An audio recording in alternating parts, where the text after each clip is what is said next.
शुरुआत करेंगे महाराष्ट्र से, जहां पर मुंबई और उसके कई अजला में बारिश से लगातार मामूलात ज़िंदगी मुतासिर है।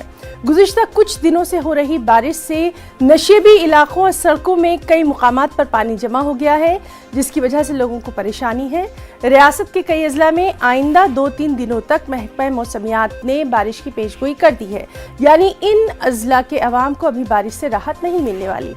महकमा मौसमियात ने रायगढ़, रत्नागिरी और सिंधुदुर्ग में 9 जुलाई तक, जबकि पालघर, पुणे, कोल्हापुर और सतारा में 8 जुलाई तक के लिए रेड अलर्ट जारी कर दिया है। मुंबई और थाने के लिए 10 जुलाई तक के लिए ऑरेंज अलर्ट जारी किया गया है। मुंबई से हमारे साथ आज एक बार फिर से मौजूद हैं हमारे साथी प्रशांत पांडे। प्रशांत, आपसे जानना चाहेंगे आज बारिश का क्या कुछ हाल है, खासतौर पर न सिर्फ मुंबई बल्कि आसपास के जो इलाके हैं, कहां-कहां के लिए जो है अलर्ट जारी किया गया है? बिल्कुल, देखिए मुंबई में ऑरेंज अलर्ट अभी भी जारी किया गया, रायगढ़ में रेड अलर्ट है। लेकिन मैं आपको तस्वीर अगर दिखाऊं तो मुंबई का हिंद माता इलाका आप देखिए तो अभी भी बारिश मुंबई में जारी है। बशर्ते ये है कि रात को थोड़ी बारिश रुकी थी, जिसके चलते मुंबई की सड़कों से पानी निकाल दिया गया है। लेकिन मुंबई को अगर छोड़ करके महाराष्ट्र की बात करें तो रायगढ़, कोल्हापुर, चिपलून और महाड़ ये ऐसे इलाके हैं। अभी मेरी कुछ समय पहले एनडीआरएफ चीफ से बात हुई, उन्होंने साफ तौर पर कहा कि उनकी जो टीमें हैं रायगढ़ में तैनात किए गए हैं, वहाँ पर रेड अलर्ट जारी किया गया है। और मुंबई में ख़ास तौर पर हाई अलर्ट इसलिए जारी किया गया है क्योंकि मौसम विभाग ने ये कहा है कि 8 तारीख यानी कल तक लगातार मूसलाधार बारिश मुंबई और मुंबई से सटे इलाकों में होगा। हाई टाइड के समय जो है चौपाटी पे जाने से रोक लगा दी गई है। आज मुंबई की सड़कों पर आप गाड़ियाँ ज़रूर देख रही हैं, क्योंकि कई ऐसे लोग हैं जो कल के अलर्ट के बाद से घर से बाहर नहीं निकलना ही अपने लिए ठीक समझा है। यानी कुल मिलाकर देखा जाए आज मौसम थोड़ा सा बारिश जो है मुंबई में रुका हुआ है। लेकिन महाराष्ट्र के रायगढ़ ज़िले की बात की जाए, जहाँ पर रेड अलर्ट जारी किया गया, वहाँ पर जो नदियाँ हैं वो खतरे के निशान के ऊपर जो है बह रही हैं लगातार। एनडीआरएफ की टीमें वहाँ पर तैनात कर दिए गए हैं। 2000 से ज़्यादा लोगों को जो है सुरक्षित जगहों पर शिफ्ट किया गया है। और एनडीआरएफ की टीम का साफ तौर पर ये कहना है कि जैसे उनको कोई भी आपदा नज़दीक आएगी तो उनके इक्विपमेंट और वो खुद तैयार है हर मुसीबत से लड़ने के लिए। जी प्रशांत, काफ़ी अहम बात आपने बताई है कि अभी तो मौसम वहाँ पर फ़िलहाल ठीक है, अलर्ट भी जारी किया गया। सबसे अहम बात यह है कि आवाम से जिस तरह से अपील की जा रही थी कि गैर ज़रूरी तौर पे घर से बाहर ना निकले, आपसे हम ये भी जानना चाहेंगे कि मुंबई ख़ास तौर पर वहाँ पर चूँकि सबसे ज़्यादा हम देखते हैं कि सनती सरगर्मियाँ हैं, राजधानी भी है, सनती राजधानी भी है। ये हम आपसे जानना चाहेंगे वहाँ पर जो बुनियादी सहूलियात हैं, चाहे पीने का पानी की बात करें या फिर बिजली की बात करें, इन तमाम चीज़ों के ताल्लुक से क्या कुछ वहाँ पर तैयारियाँ जो है आमतौर पर नज़र आती हैं ऐसे मानसून के मौसम में?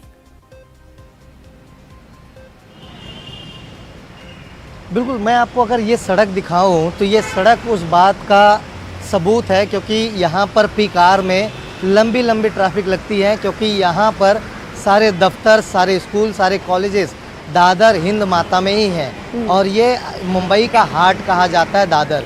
लेकिन आज आप देखें तो यहाँ गाड़ियाँ निकल रही हैं। यही वजह है क्योंकि आज लोग घरों से निकलना कम किए हुए हैं। स्कूल के जो विद्यार्थी हैं घरों से नहीं निकले हुए हैं। कई ऐसे प्राइवेट स्कूल्स हैं जिन्होंने आज बंद का ऐलान कर दिया है, क्योंकि उन्होंने कल देखा था कि जब स्कूल खुले थे तो कई विद्यार्थी जब निकले अपने घर से तो कहीं ना कहीं जल जमाव के चलते फंस गए थे, वो स्कूल तक नहीं पहुंच पा रहे थे।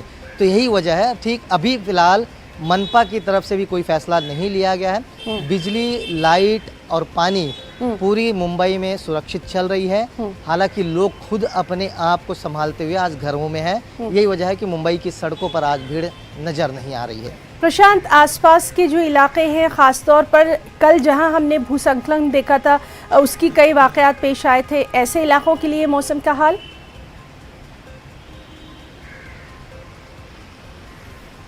बिल्कुल, देखिए कई ऐसे जर्जर इमारत हैं। कल जब हमने खबर चलाई तो उसके बाद बीएमसी ने कई जर्जर इमारत का जाकर के खुद कल जायज़ा लिया, जहां पर उनके पानी के जो पंप जो कल हमने दिखाया था कि ख़राब हो गए थे, उसको रिप्लेसमेंट तुरंत कराया। एकनाथ शिंदे जो महाराष्ट्र के नए मुख्यमंत्री हैं, जी। उन्होंने खुद इस बात का जिक्र किया कि मुंबई में कई ऐसे पंप हैं जिन्हें रिप्लेस करने की ज़रूरत है, और ऐसे में हाई अलर्ट जारी करने के बाद ऑरेंज अलर्ट मुंबई में है, तो किसी भी बात की दिक्कत या किसी भी बात की रिस्क जो है वो मनपा नहीं उठाना चाहती है। जर्जर इमारतें खाली करा दी गई हैं। अभी एक जानकारी आ रही थी कि मुंबई के पौई इलाके में जी। आग लगने की खबर आई है, वहाँ पर क्या हालात हैं, वहाँ पर सोर्सेज पहुँच चुके हैं, ये भी जानकारी जल्दी हम आपको देंगे। लेकिन अभी मुंबई में बारिश रुकने के चलते राहत जरूर मिली है मुंबईकरों को, लेकिन मनपा ने जिस तरह से कहा था कि 8 तारीख तक मुंबई कर जो है अपने घर से कम निकले, जिसका नतीजा हम देख रहे हैं कि आज मुंबई के सड़कों पर भीड़ नहीं दिख रही। गुरुवार का वक्त है, लोग अपने दफ्तर में जाते हैं, अपने स्कूल में जाते हैं, लेकिन आज लोगों को छुट्टी मिल चुकी है। बिल्कुल प्रशांत, तो लगातार आज भी वहां पर मौसम का क्या हाल रहेगा हम अपने नाज़रीन तक आपके जरिए पहुंचाते रहेंगे। बहुत बहुत शुक्रिया, और आप और आपके कैमरामैन दोनों अपना वहां पर बहुत ख्याल रखिए। उदयपुर कत्ल केस में जांच एजेंसी एनआईए आज मुनव्वर हुसैन को खुसूसी अदालत में पेश करेगी। मुनव्वर हुसैन को एजेंसी ने हैदराबाद से गिरफ्तार किया है। इस केस में अब तक 7 मुलजिमीन को गिरफ्तार किया जा चुका है। इस बीच आज एजेंसी कत्ल केस की दोबारा मंजर कशी कर सकती है। इसके लिए मुलजिमीन को जाए वारदात पर नहीं लाया जाएगा, बल्कि तफ्तीशकारों की टीम कुछ इलाकों का मुआयना भी कर सकती है। जयपुर से हमारे साथ मौजूद हैं हमारे रिपोर्टर सचिन कुमार। सचिन, आपसे जानना चाहेंगे, मुनव्वर हुसैन को एनआईए हैदराबाद से लेकर अब वहां पर पहुंची है, क्या कुछ अहम इस ताल्लुक से जानकारी आपके पास है? देखिए, ये 7वां आरोपी है जिसको आज पेश किया जाएगा एनआईए की स्पेशल कोर्ट में, जो कि जयपुर में है। और मुनव्वर हुसैन वो 7वां आरोपी है जिसकी गिरफ्तारी कल हुई थी हैदराबाद से। बताया जाता है कि कल शाम को एनआईए की टीम जयपुर पहुंच चुकी है, लेकिन कल कोर्ट का समय निकल गया था, ऐसे में कल उसको पेश नहीं किया जा सका। आज जब 10:30 बजे कोर्ट बैठेगी तो उसके बाद कभी भी एनआईए उसको अदालत में पेश करेगी, और संभवतः यही माना जा रहा है कि एनआईए की तरफ से मुनव्वर हुसैन की रिमांड ही मांगी जाएगी, क्योंकि जितने भी 6 अन्य आरोपी जिसमें कल वसीम अली को पेश किया गया था, उसको भी एनआईए ने 12 अप्रैल तक रिमांड पर लिया है और कोर्ट ने उसको रिमांड पर दे दिया है। आज मुनव्वर हुसैन को जो पेश किया जाएगा तो उसकी भी रिमांड मांगी जाएगी, ये मान के चला जा रहा है 12 जुलाई तक, क्योंकि फिर एक साथ जो सारे आरोपी हैं उनको एक साथ फिर अगली बार पेश किया जा सके। ये एनआईए के लिए भी आसान होगा, क्योंकि जब पहली बार जो 2 मुख्य आरोपी थे रियाज अत्तारी और मोहम्मद गोर, उनको जो पेश किया गया था तो कोर्ट में काफी गहमागहमी हो गई थी, वकीलों ने मारपीट भी कर दी थी दोनों आरोपियों के साथ में। तो ऐसे में एनआईए हर कदम खूब के रख रही। कल जब वसीम अली को पेश किया गया तो भी किसी को कानो कान खबर नहीं लगी, बिल्कुल, और एनआईए ने आके उसको पेश कर दिया। आज जब मुनव्वर हुसैन को पेश किया जाएगा तब भी व्यवस्था जांच चौबंद होगी, और एनआईए बहुत तेजी से अब इस पूरे मामले में आगे बढ़ रही है। 7वीं गिरफ्तारी कल हैदराबाद से एनआईए ने की थी। सचिन, आपसे ये भी हम जानना चाहेंगे, जिस तरह से एनआईए ने लगातार इसमें कार्रवाई की है, लगातार जो भी तार जुड़ते नजर आए हैं उनकी बहुत ही बारीकबीनी से जांच की जा रही है। कहीं ना कहीं इस केस को लेकर जो तमाम तर चीजें हैं वो जल्द ही सामने आने की उम्मीद भी की जा रही है। तफ्तीश बहुत तेजी से आगे बढ़ रही है। बिल्कुल, देखिए, तफ्तीश बहुत तेजी से आगे बढ़ रही है, और सबसे बड़ी बात ये भी है कि इस पूरे मामले में लगातार एनआईए पे भी प्रेशर था। जब तक जांच राज्य सरकार के पास से ये मांग की जा रही थी कि स्पीडी ट्रायल हो, उसके लिए जरूरी है कि सबसे पहले स्पीडी जांच हो, तो उसके बाद चालान पेश किया जाए, स्पेशल कोर्ट में मामले की सुनवाई हो। अब जब जांच एनआईए को चली गई है तो सबकी नजर एनआईए पे है कि एनआईए कब तक जांच पूरी करके चालान पेश करती है, क्योंकि जब एनआईए चालान पेश करेगी उसके बाद ही कोर्ट में ट्रायल चल पाएगा, और तब जाकर ही जो ये जो आरोपी हैं इनको इनकी गुनाहों की सजा मिल पाएगी। तो ये प्रेशर लगातार एनआईए पे भी है, केंद्र एजेंसी होने के नाते, कि वो जल्द से जल्द जांच को पूरी करें, पूरी करने के बाद में चालान कोर्ट में सबमिट करें, जिससे कि कोर्ट में। जी सचिन, तो आज की जो कार्रवाई है उस पर लगातार नजर बनी रहेगी। बहुत बहुत शुक्रिया आपका तमाम तर तफसीलात के लिए। तो नाज़रीन, ये थे हमारे साथी सचिन कुमार, जो कि तमाम तर जानकारी दे रहे थे। खबर कर्नाटक से। कर्नाटक के जिला बागलकोट में 2 ग्रुपों के बीच झड़प के बाद हालात कशीदा है। पुलिस के मुताबिक मामूली कहासुनी के बाद 2 ग्रुप आपस में भिड़ गए।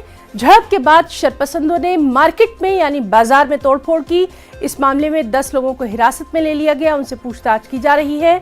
कलेक्टर ने किरूर इलाके में इम्तिनाई अहकाम नाफिज कर दिए हैं। किरूर में आज तालीमी इदारे भी बंद रहेंगे। हमारे साथ बेंगलुरु से मौजूद हैं हमारे साथी रऊफ हल्लूर। रऊफ, आपसे जानना चाहेंगे क्या है ये पूरा मामला और अभी तक कार्रवाई कहां तक पहुंची है? जी देखिए, अरुण कट्टीमनी और लक्ष्मण कट्टीमनी, इन दो नौजवानों को चाकू से हमला किया गया। इसके बाद यहाँ पर हालात कशीदा हुए हैं। बागलकोट जिले के केरूर शहर में ये वाकया पेश आया है। कल दोपहर ये वाकया पेश आया है, तो लिहाजा एहतियाती तदाबीर इख्तियार करते हुए इंतजामिया ने इस मकाम पर दफा 144 नाफिज कर दी गई है और आज स्कूल और कॉलेजों को छुट्टी का ऐलान किया गया है। इसकी असल क्या वजह है, ये इसकी अभी तक कोई पता मालूमात हासिल नहीं हुई। ताहम यहाँ पर बहस और तकरार का मंजर देखने को मिला। ये मार्केट के इलाके में ये वाकया पेश आया।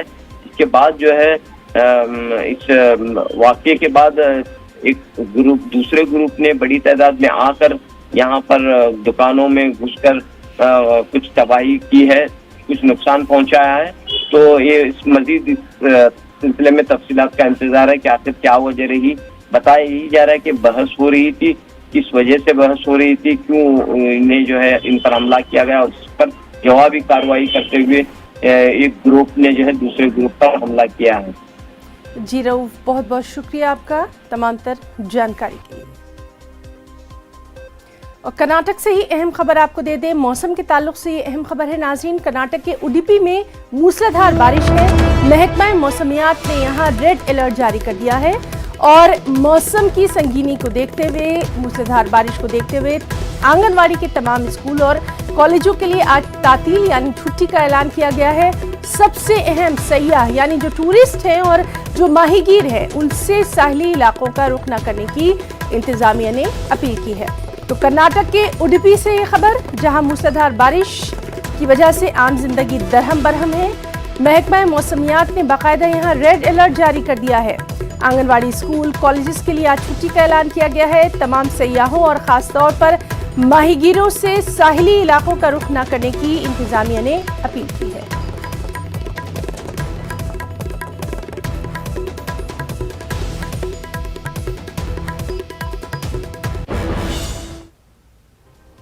वक्त एक छोटे से ब्रेक का, चल लौटेंगे।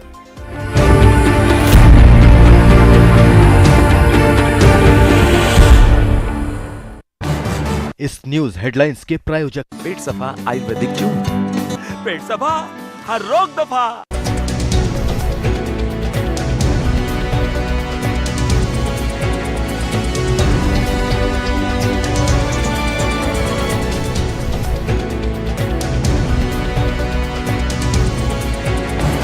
इस न्यूज हेडलाइंस के प्रायोजक पेट सफा आयुर्वेदिक जून, पेट सफा हर रोग दफा।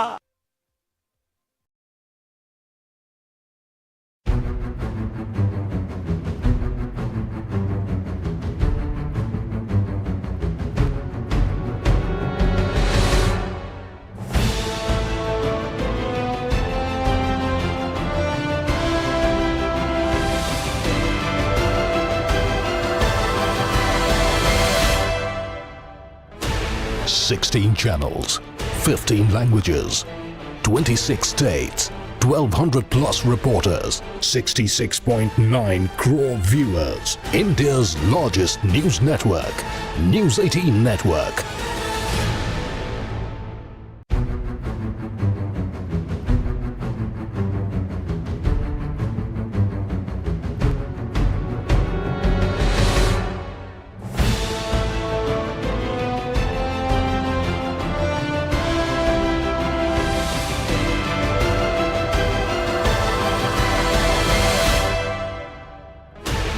$16 channels, 15 languages, 26 states, 1,200 plus reporters, 66.9 crore viewers. India's largest news network, News 18 Network.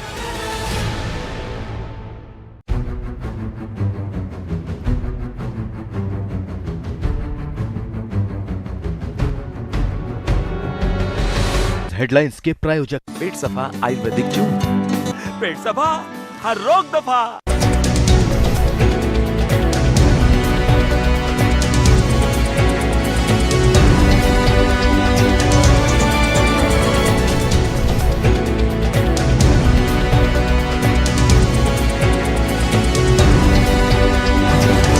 News headlines के प्रायोजक पेट सफा आयुर्वेदिक चूर्ण, पेट सफा हर रोग दफा।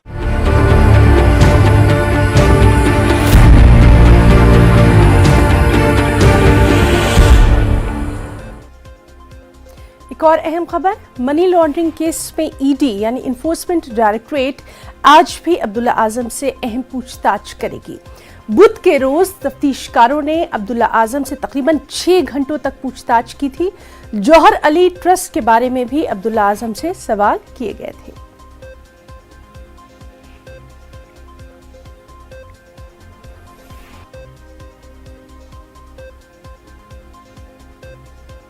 अहम खबर है, वज़ीर-ए-आज़म नरेंद्र मोदी अपने पार्लिमानी हल्के बनारस का आज दौरा करने वाले हैं। तकरीबन 5 घंटे बनारस में क़याम के दौरान पीएम मुख्तलिफ अहम प्रोग्रामों में शिरकत करेंगे। 1800 करोड़ के मुख्तलिफ तरक्याती प्रोजेक्ट्स का इफ्तिताह करेंगे, संग बुनियाद रखेंगे। वज़ीर-ए-आज़म कौमी तालीमी पॉलिसी के निफाज से मुताल्लिक अखिल भारतीय शिक्षा समागम का भी इफ्तिताह करेंगे।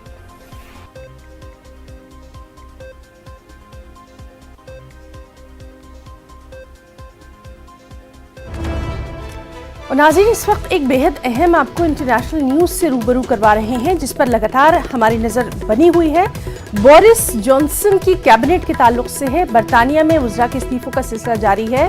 बोरिस जॉनसन की काबीना के अब तक 27 वज़रा ने अब तक इस्तीफा दे दिया है और बोरिस जॉनसन को अदम एतमाद की तहरीक का सामना करना पड़ सकता है।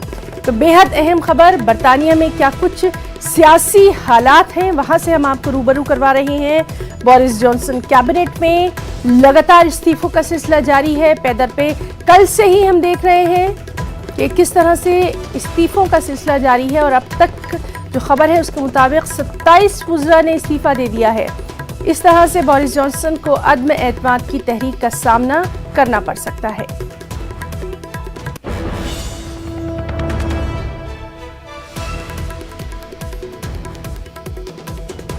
तो बरतानिया से अहम खबर, जहां बोरिस जॉनसन कैबिनेट के अब तक 27 वज़रा ने इस्तीफा दे दिया है। बोरिस जॉनसन को अदम एतमाद की तहरीक का सामना करना पड़ सकता है।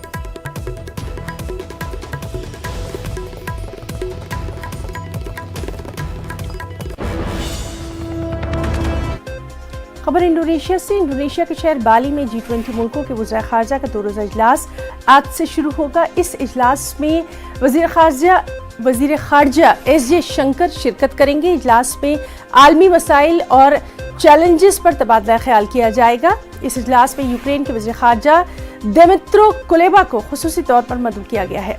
कुलेबा वीडियो कॉन्फ्रेंसिंग के जरिए इजलास में शिरकत करेंगे।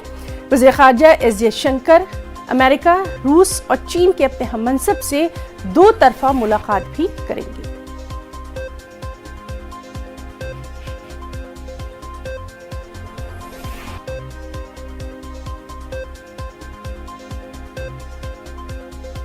आरजेडी सरबराह लालू प्रसाद यादव एम्स में जेर इलाज है।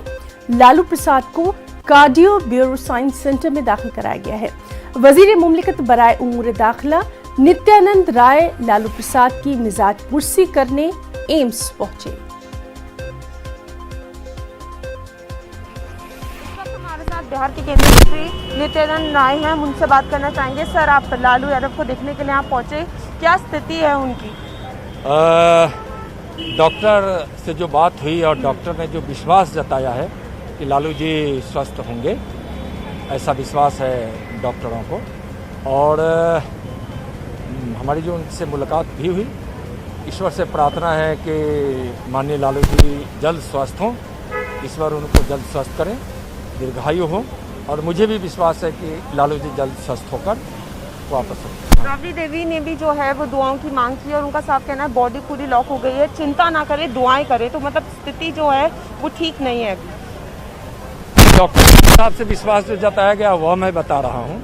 डॉक्टर जो विश्वास जताए, अब ईश्वर से प्रार्थना हमारी भी है कि जल्द वो स्वस्थ हों। तो देखिए, साफ तौर पर आप सुन रहे थे, लालू यादव को यहाँ पर लाया गया है, वो एडमिट है और जो उनकी स्थिति है वो अभी ठीक नहीं है। लेकिन नित्यानंद राय से हमारी बात हो रही थी, जिनका साफ कहना है कि जो डॉक्टर्स ने विश्वास जताया उस पर हमें भी विश्वास है, जल्द से जल्द ठीक होंगे। कैमरामैन बीनू के साथ फराह खान, न्यूज़ 18 दिल्ली।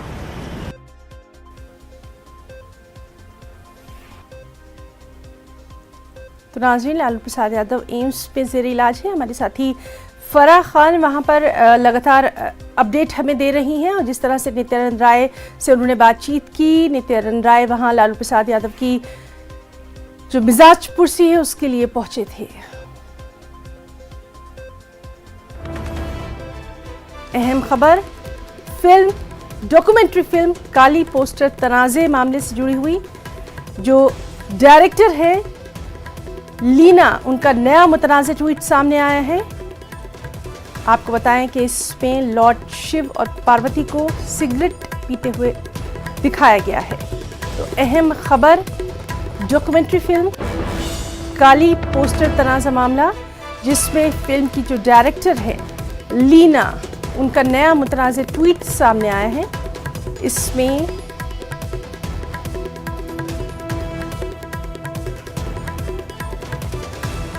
अहम खबर, फिल्म काली पोस्टर तनाज़ा मामले से जुड़ी हुई।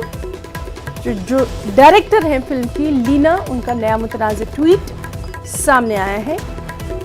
और क्या उन्होंने ट्वीट किया है, इस पर क्या कुछ रिएक्शंस रहेंगे, उस पर भी लगातार हमारी नज़र बनी हुई है।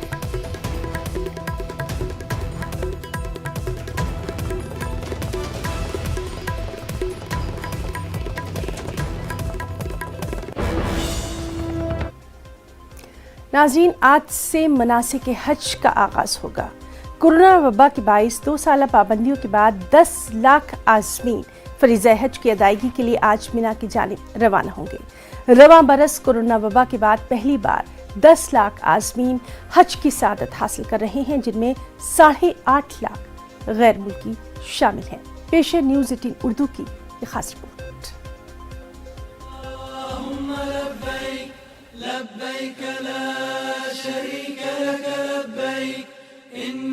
फर्जंदाने तौहीद को जिस घड़ी का बेसब्री से इंतजार था वो अब आ चुका है।